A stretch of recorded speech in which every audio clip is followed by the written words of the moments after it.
আজ সোমবার সকালবেলা কলকাতা থেকে এলো একটা পার্সেল। তাতে ছিল আমার বন্ধু প্রিয়াঙ্কার ছেলের অন্নপ্রাশনের ইনভিটেশনের কার্ড। ফোনেও ইনভাইট করেছিল, কিন্তু ও যে এত দূরে কার্ড পাঠাবে সেটা ভাবতে পারিনি। মাম্মামের শরীরটা না খুব খারাপ, ভীষণ কাঁদছে, বারে বারে দুধ খেতে চাইছে, ঘুমিয়ে যাচ্ছে, আর আমাকে তো একদমই ছাড়তে চাইছে না।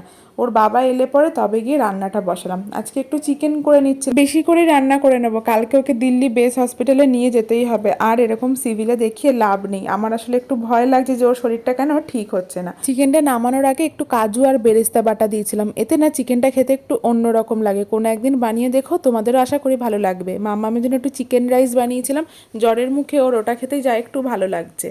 ঘরে গিয়ে দেখছি মামা আমার বাবার পেটের ওপর নাচানাচি করছে। আমাদের যেহেতু চিকেনটা হয়ে গেছিলো, অর্ণবকে খেতে দিয়ে দিলাম, তারপরে মাম্মামকেও খাবার খাইয়ে দিলাম। বিকেলে ভুট্টা দিয়ে একটা চাট বানিয়েছিলাম, ওর বাবাকে সেটা দিয়েছি, দেখো মাম্মামও গেছে খেতে।